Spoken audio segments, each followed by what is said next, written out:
दोस्तों, 2025 में चैत्र नवरात्रि कब है?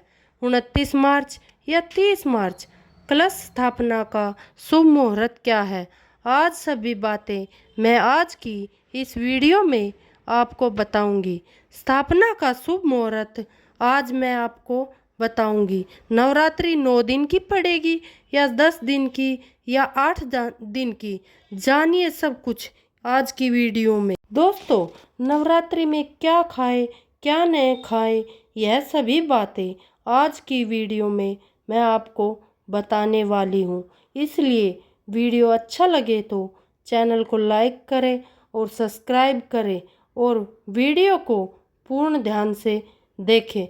दोस्तों, 2025 में नवरात्रि 29 मार्च या 30 मार्च को होंगे।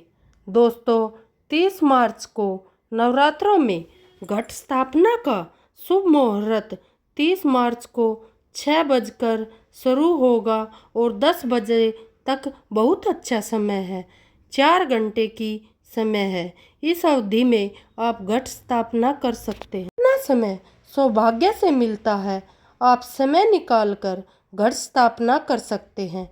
अब कई लोग घट स्थापना अभिजीत मुहूर्त में करते हैं, तो अभिजीत मुहूर्त दोपहर में 12:50 तक है। लगभग 50 मिनट तक की समय अवधि है। ये दो शुभ मुहूर्त है घट स्थापना के। इस दिन माँ की किस स्वरूप की पूजा करेंगे? जैसे मैंने बताया है, 30 मार्च को प्रतिपदा की तिथि है, जो घट स्थापना 30 मार्च को ही होगी। माँ शैलपुत्री स्वरूप की पूजा आराधना 30 मार्च को करेंगे। रविवार का दिन नवरात्रि का दूसरा दिन 31 मार्च को है। आज के दिन माता ब्रह्मचारिणी स्वरूप की पूजा करते हैं। सिंहधरा दूज मनाई जाती है। आज के दिन ही माँ चंद्रघटा की भी पूजा आराधना हो जाएगी। तो एक दिन में दो माताओं की पूजा आराधना इस बार हो रही है। इस वर्ष चैत्र नवरात्रि 30 मार्च 2025 रविवार से शुरू होंगे और 9 दिन का यह पावन पर्व 6 अप्रैल 2025 को सोमवार को समाप्त होगा, क्योंकि इस बार नवमी और अष्टमी तिथि एक ही दिन पड़ रहे हैं। 6 अप्रैल 2025 दिन को रविवार को ही अष्टमी और नवमी दोनों दिनों की एक साथ पड़ रहे हैं। आप इसी दिन कन्या पूजन कर सकते हैं। जो लोग सप्तमी को कन्या भोजन करते हैं, वह लोग 5 अप्रैल दिन शनिवार को कर सकते हैं। दोस्तों, जो भक्त सच्चे दिल से माता रानी की पूजा आराधना करते हैं और उसकी भक्ति में लीन हो जाता है, तो माता रानी उसकी सच्ची भक्ति से उसकी पुकार अवश्य सुनती है। और जो इच्छाएं उसके मन में होती है, तो माता रानी उसे वह सब कुछ देती है जो उसको चाहिए होता है। माता लक्ष्मी दोनों हाथों से धन की वर्षा करती है। माँ दुर्गा उसी पर अपनी कृपा दृष्टि बनाती है जो नवरात्रों में खास तौर पर माता की सेवा में लग जाता है। देखिए, माता की सेवा में आपको बिल्कुल भी कंजूसी नहीं करनी है। दिल खोलकर माता रानी की सेवा करें। जितना हो सके माता को प्रसन्न करने में लग जाए। साल भर के इस त्योहार में माता धरती पर आती है और उसी पर कृपा दृष्टि बनाती है। जो माता को सच्चे हृदय से प्रसन्न करता है, उसी रंग से राजा बनकर ही जाती है। फिर चाहे वह राजा हो या भिखारी, माँ की नज़रों में वह सबसे बड़ा है जिसकी भक्ति में प्रेम, आस्था और माँ के प्रति सच्ची लगन हो। इसलिए माँ की भक्ति में आनाकानी न करें। दोस्तों, एक बार सच्चे हृदय से कमेंट बॉक्स में लिखें जय माता दी और हमारे चैनल को सब्सक्राइब करें और बेल आइकन का बटन ज़रूर दबाएं और अपनी राशि कमेंट बॉक्स में ज़रूर लिखें। दोस्तों, पहली बात, नवरात्रि में हम एक माटी के प्याले में जौ भरते हैं ताकि हमारे घर में सुख शांति बनी रहे और माता प्रसन्न हो जाए। जब हरे भरे होते हैं तो घर में हरियाली आती है और सुख समृद्धि की प्राप्ति होती है। जब जो हरे भरे होते हैं तो समस्त देवी देवता खुशियाँ मनाते हैं और घर की उन्नति के लिए कामनाएं करते हैं, आशीर्वाद देते हैं। हरे भरे जौ में साक्षात माता रानी अपने 9 स्वरूपों के साथ खेलती है और घर में सुखों की बारिश करती है तथा धन की बारिश होती है।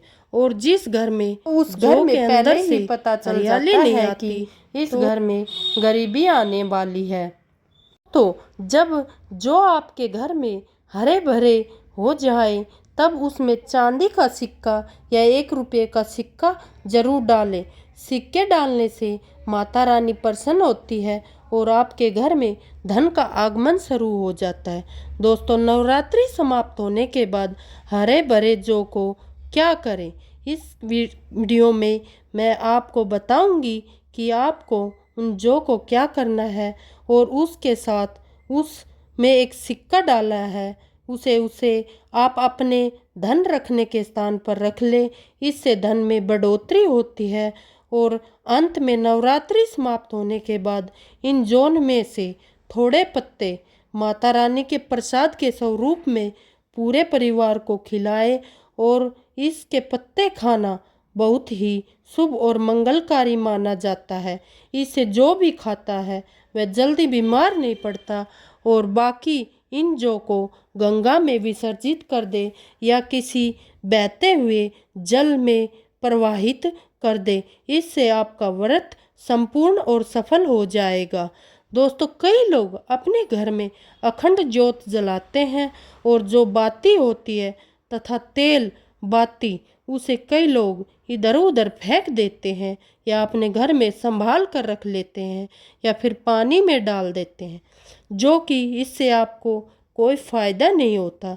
जो अखंड ज्योति होती है उसे आप मामूली ना समझें, यह बुझने के बाद भी जागृत अवस्था में होती है।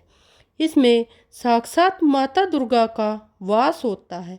यह चैतन्य अवस्था में होती है, जागृत होती है। दोस्तों, नवरात्रि समाप्त होने के बाद इसके बचे हुए तेल को आपको बच्चे की मालिश करनी चाहिए। इससे आपकी सभी बीमारी दूर हो जाएगी और आपके ऊपर सकारात्मकता का संचार होगा। और साथ ही साथ जो अखंड ज्योति की बाती होती है उसे आप अपने बाजू में बांध ले। ऐसा करने से आपको धनी होने से कोई नहीं रोक सकता। बच्चे बड़े सभी बांध सकते हैं। इसको बड़ा करने के लिए इसमें आप कलावा बांध सकते हैं। दोस्तों, नवरात्रि में जब कलश की स्थापना की जाती है तो कलश के नीचे चावल जरूर रखे जाते हैं और कलश के ऊपर एक नारियल भी जरूर रखा जाता है। ऐसे में हम इन चीज़ों का क्या करें, आइए जानें। सबसे पहली बात, कलश के ऊपर जो नारियल होता है उसे आप कन्या पूजन में तोड़कर कन्याओं को बांट दें और आप भी माता रानी के प्रसाद के स्वरूप में खा लें। आप चाहे तो नारियल साबुत ही गंगा जल में विसर्जित कर दें। और जो कलश के नीचे चावल रखे जाते हैं उसे आप थोड़ी हल्दी में मिलाकर एक लाल कपड़े में बांधकर अपने धन रखने के स्थान पर रख दे या अपने पर्स में भी रख सकते हैं। इससे धन तेजी से बढ़ता है और माँ लक्ष्मी की कृपा प्राप्त होती है। और बाकी चावलों को आप पक्षियों को डाल दें या गंगा में विसर्जित कर दें। जो कलश और जो होते हैं उसे आप गंगा में विसर्जित कर दें। ऐसा करने से नवरात्रि का संपूर्ण फल प्राप्त होता है और व्रत रखने का फल शीघ्र ही मिलता है। दोस्तों, भूलकर भी यह गलती मत करना। गंगा में कचरा आदि धूप बत्ती के डिब्बे, माचिस की डिब्बी भूलकर भी नहीं डालनी चाहिए। सड़े गले फूल गंगा में नहीं डालने चाहिए। इससे उल्टा व्यक्ति नरक में चला जाता है। परिवार में गरीबी का वास हो जाता है। गंगा मैया क्रोधित हो जाती है और शाप देती है। इसलिए ऐसा घोर पाप हमें कभी नहीं करना चाहिए। दोस्तों, अब जानते हैं नवरात्रि में ऐसा कौन सा कार्य करने में बिना व्रत, बिना पूजा या फिर बिना कन्या भोजन के सारे फल की प्राप्ति हो जाती है। केवल सच्चे मन से अगर नवरात्रि के समय में कोई भी व्यक्ति पूरे मन के साथ, पूरे विश्वास के साथ, सच्ची लगन आस्था के साथ अगर दुर्गा सप्तमी में वर्णित सिद्ध कुंजिका स्तोत्र का पाठ कर लेता है तो संपूर्ण दुर्गा पाठ का फल प्राप्त हो जाता है। जो भी आप व्रत रखते हो माता रानी के लिए, माता रानी आपके ऊपर आशीर्वाद प्राप्त हो जाता है। आपकी सारी अधूरी मनोकामना पूर्ण हो जाती है। दोस्तों, अगर आपने नवरात्रि का व्रत रखा है तो वह सारे फल अगर आप चाहते हैं और उसका हजारा गुना फल प्राप्त हो जाए तो आप नवरात्रि में दुर्गा सप्तमी के पाठ का जरूर करना। और जो लोग नवरात्रि का नहीं रखते, किसी कारण उन्हें टाइम नहीं पाता, ऐसे व्यक्ति दुर्गा सप्तमी में वर्णित सिद्ध कुंजिका स्तोत्र का पाठ जरूर करना चाहिए। इससे माता दुर्गा का पाठ करने से, नव दुर्गा के 9 दिन व्रत करने से, कन्या भोजन कराने से जो फल होता है, दोस्तों केवल इस पाठ को सच्चे मन से अगर एक दिन आप जो नवरात्रि के दिन एक दिन कर लेते हो तो इसका पूर्ण फल आपको मिल जाता है। दोस्तों, नवरात्रि के दिन आपको एक पुष्प का पौधा जरूर लगाना चाहिए। इसका फायदा भी होता है। कौन कौन से पुष्प लगाने चाहिए? हमारे धर्मशास्त्र के अनुसार कहा गया है कि कोई व्यक्ति मंदिर के किनारे में मदार का पौधा लगा दे तो सफ़ेद कलर का मदार का पौधा होता है, किसी भी मंदिर के किनारे में लगा देते हैं। यह पुष्प वहाँ पर उपस्थित जो देवी देवता हैं मंदिर में रहते हैं तो शिव मंदिर में मदार का पौधा लगाना चाहिए। तो इसका एक भी फूल अगर कोई व्यक्ति रख कर चढ़ा दे तो शिव मंदिर में जाकर तो उसका श्रवण दान हो जाता। तो अगर कोई भी व्यक्ति नवरात्रि के समय में किसी भी दिन शिव के मंदिर में, माता रानी के मंदिर में लगा देता है तो अक्षत पुण्य की प्राप्ति होती है।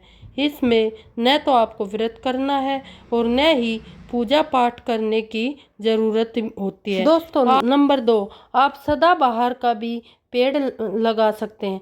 सदाबहार के फूल बहुत ही शुभ होते हैं। नंबर 3, आप कनेर का पौधा, यह देवी माँ का श्रृंगार कहा गया है। कनेर के पौधे से अगर कोई भी व्यक्ति कनेर का पौधा सफ़ेद कलर का, अगर इसे अति उत्तम माना जाता है। कनेर के पौधे को पार्वती का स्वरूप कहा गया है।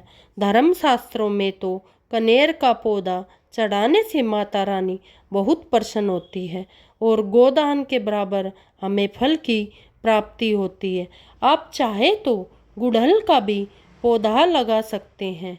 दोस्तों, मंदिर के किनारे में, देवी मंदिर के किनारे में अगर कोई भी व्यक्ति गुड़हल का फूल लगा देता है तो हमारे धर्मशास्त्रों में ऐसा कहा गया है कि गुड़हल के वृक्ष पर साक्षात माँ जगदम्बा का वास होता है। जी हाँ दोस्तों, धर्मशास्त्र में कहा गया है कि हमें माता रानी को 5 भोग लगाएं। दोस्तों, नवमी के दिन कन्या पूजन अवश्य ही करें। कन्याओं को भोजन अवश्य खिलाएं। शास्त्रों में 9 दिनों के नवरात्रि को बहुत ही शुभ और मंगलकारी माना जाता है। वहीं 8 दिनों के नवरात्रि को अच्छा नहीं माना जाता। ऐसे में 10 दिनों के नवरात्रि बहुत ही शुभ माने गए हैं। शास्त्रों के अनुसार नवरात्रि के दिनों में माता रानी का पूजन करने से, कन्या पूजन करने से माँ अभय वरदान प्रदान करती है। कुंडली में जो कष्ट होते हैं उन्हें ठीक कर देती है। और श्रीधर की तरह बच्चे को व्यक्ति के सभी दोषों को दूर कर देती है। माँ की उपासना से विनम्रता का विकास होता है और सभी कष्ट दूर हो जाते हैं। नवरात्रि में माता रानी का व्रत और पूजन किया जाता है, लेकिन नवरात्रि के दौरान सबसे ज़्यादा महत्व होता है कन्या पूजन का। दोस्तों, कन्या रानी होती है जो फूल की पंखुड़ियों की तरह नाजुक होती है। कन्या पूजन स्वर प्रिय है, श्रेष्ठ है। कन्या के स्वरूप में स्वयं जगदम्बा देवी, माता वैष्णो, 9 देवियाँ अर्थात समस्त ब्रह्मांड इनके शरीर के कण कण में वास करती है। बहुत कम लोग जानते हैं कि 33 कोटि देवी देवताओं का वास होता है कन्याओं के मस्तिष्क पर। कन्या चाहे छोटी हो या बड़ी, वह सदैव पूजनीय होती है, माँ के समान मानी जाती है। नवरात्रि में कन्याओं को भोग लगाया जाता है और बदले में आशीर्वाद माना जाता है। कन्याओं को प्रसन्न करने के लिए गिफ्ट, उपहार आदि दिए जाते हैं। माना जाता है अगर कन्याओं को कोई भेंट नहीं दी जाए और उन्हें खुशी खुशी स्वीकार कर ले तो इससे माता रानी प्रसन्न होती है और उस घर में धन की वर्षा होती है और उन्हें मुँह मांगा वरदान प्रदान होता है। कन्या पूजन कोई मामूली पूजन नहीं होता, यह समस्त ब्रह्मांड में बढ़कर सभी पूजनों में से एक पूजन होता है। दोस्तों, कैसे कर कन्याओं का स्वागत। कन्या जब आपके घर आए तभी सभी के पैरों को दूध और पानी से उनको पैरों को धोना चाहिए। खासकर लोगों को कन्याओं के पैर अवश्य धोने चाहिए, इससे मैया वैष्णव उनसे प्रसन्न होती है। फिर उसके बाद कन्याओं को किसी साफ जगह पर जमीन पर कपड़ा बिठाना चाहिए। उनके माथे पर अक्षत, फूल और कुमकुम लगाना चाहिए। फिर उसके बाद भोजन ग्रहण करवाना चाहिए। लेकिन हमेशा याद रहे, कन्याओं की थाली में 3 पूरियां कभी नहीं रखें, इसे अशुभ माना जाता है। और 3 पूरियां तथा 3 रोटियां मरने वालों के लिए निकाली जाती है और जेल में कैदियों के लिए दी जाती है। ऐसे में कन्याओं को उनकी थाली में 3 पूरी कभी न रखें, लेकिन 1-2 करके पूरियां दे सकते हैं, दोष भी नहीं लगता। दोस्तों, कन्याओं को खाना खिलाने के बाद अंतिम में कन्याओं के सर पर लाल चुनरी उड़ानी चाहिए। भोजन में आपको खीर, पूरी, हलवा, चना, आलू की सब्जी, छोले वगैरह आदि बनाना चाहिए। पनीर आदि भी खिलाया जा सकता है। वैसे माता रानी का प्रिय भोजन खीर, हलवा, पूरी, छोले आदि हैं, लेकिन भूल से भी लहसुन और प्याज का इस्तेमाल न करें, अन्यथा माँ देवी प्रसन्न नहीं होगी। नवरात्रि में कन्याओं को खट्टी चीज़ों से नहीं खिलाना चाहिए, इससे माँ संतोषी रुष्ट हो जाती है और आपको से नाराज हो सकती है। दोस्तों, भोजन कराने के बाद कन्याओं की थाली में एक लौंग जरूर डालनी चाहिए, क्योंकि लौंग देवी शक्ति तथा दुर्गा माँ को बहुत प्रिय है। लौंग माता शक्ति का प्रतीक है। लौंग में नव दुर्गा का वास होता है। इन दिनों में माता रानी को लौंग का ही भोग लगाया जाता है, तो खाना खाने के बाद कन्याओं को लौंग जरूर दान करें। माता रानी को अमृत से भी बढ़कर लौंग प्रिय है, इसलिए कन्याओं की थाली में चुपचाप एक लौंग जरूर रख दे। इससे आपका भाग्य चमक जाएगा और माँ लक्ष्मी आपसे प्रसन्न हो जाएगी और आपके घर में धन की कभी न कमी नहीं होगी। दोस्तों, कन्याओं को उपहार में क्या दें? कन्याओं को खुश करने के लिए उनकी थाली में दक्षिणा डालें, ताकि आपके घर में संपन्नता बनी रहे तथा धन की कोई भी कमी न हो। कन्या जब आपके घर से खुशी खुशी धन लेकर जाती है, तो वह आपको खुशी खुशी कई गुना वापस प्रदान करती है। इस समय कंजूसी नहीं करना चाहिए। खुशी खुशी कन्याओं को धन अवश्य देना चाहिए। कन्याओं को कोई सुंदर गिफ्ट दे सकते हैं। शास्त्रों में बताया जाता है कि कन्या जितनी खुश होती है, माता रानी उतनी ही जल्दी फल की प्राप्ति प्रदान करती है। ऐसे में आप कन्याओं को चॉकलेट बॉक्स दे सकते हैं तथा खूबसूरत कपड़े भी दे सकते हैं। याद रहे, आप काले कपड़े न दें और स्टील के बर्तन भी गिफ्ट के तौर पर दे सकते हैं। याद रहे कि कन्याओं को लोहे का कोई सामान नहीं देना चाहिए, नहीं तो राहु केतु का प्रभाव आपके जीवन में प्रवेश कर जाएगा। राहु काल तथा राहु दोष आपको लग जाएगा, आप बर्बाद भी हो सकते। दोस्तों, जब कन्या अपने घर के लिए प्रस्थान करे तो उनके चरण छू ले और आपके मन में अपनी प्रार्थना को पूरा करके सच्चे दिल से मांगी हुई मुराद माता रानी अवश्य पूरी करती है। सच्चे दिल का मतलब होता है मन में कोई भी लालच न हो। अगर वह लालच माता को पाने के लिए बन जाए तो उसे बोलते हैं सच्ची श्रद्धा और सच्ची भक्ति। दोस्तों, नवरात्रि के दिनों में यह वे महत्वपूर्ण काम है जो हमें करने चाहिए। इसलिए वीडियो अच्छा लगे तो लाइक करें और चैनल को सब्सक्राइब करें। धन्यवाद दोस्तों। जय माता दी।